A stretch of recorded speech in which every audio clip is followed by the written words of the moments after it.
Radio 1230, KMRS Morris, and of course last week, I think it was on the 16th of September, KMRS celebrated its 55th birthday, 55 years. We went on the air on September 16th, 1956, and joining us now, Pete Steele, that was your radio name.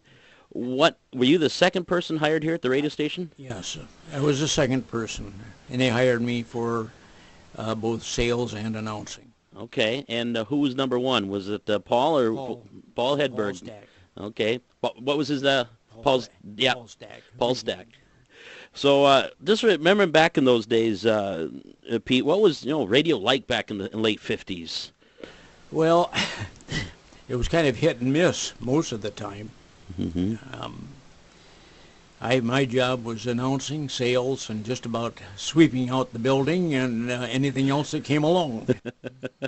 When were you on the air? What hours of the day? I had the first shift in the morning, and I went on, as I recall, it was 6:30 till 9, and then Paul Stack came in and took over at 9. Okay. And I went out for sales.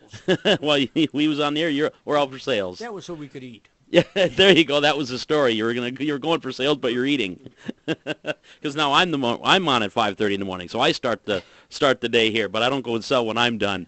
And musically, I know back in the late '50s, and rock and roll was just kind of getting going. Elvis Presley was going big and strong, and but back then was it for you guys, since you were just new? Was it more just talking and doing local stuff, or did you spin the tunes, have the stacks of wax, as they used to say? Well, we had our record library, which was very limited at that time.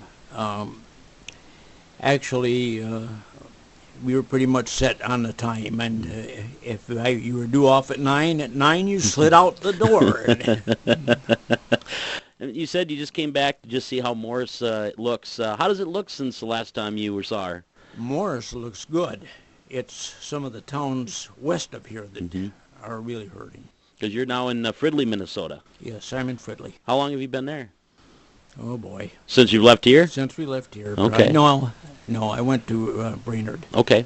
And I was in Brainerd for about 6 years. Okay. Did you stay in radio when you left Morris? Or? Yes. Okay. Yeah, when I left Morris, I left as sports director at KLIZ in Brainerd. Mm-hmm.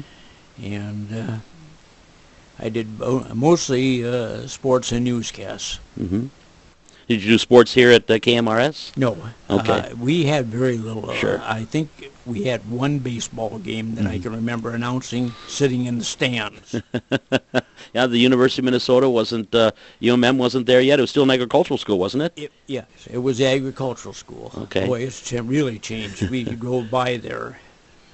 Well, it's great to talk with you. And I guess one last thing, Pete, what's your fondest memory when you were first did KMRS back in 1956? What's one of your fondest memories that you can think of?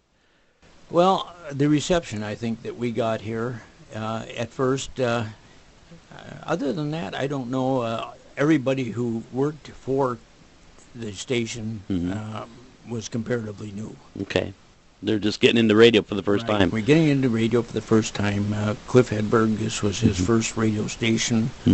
And Paul, who kind of worked when he wanted to, and then wound up, I guess he has a station of his own now. Good for him. Well, I appreciate you stopping by, Pete. It's good talking to you. Thank you very much. And those of you that might remember, that was Pete Steele back in 1956, and the second person employed here at KMRS when we first went on the air back in September of 1956. Joining us this morning right here on 1230 KMRS.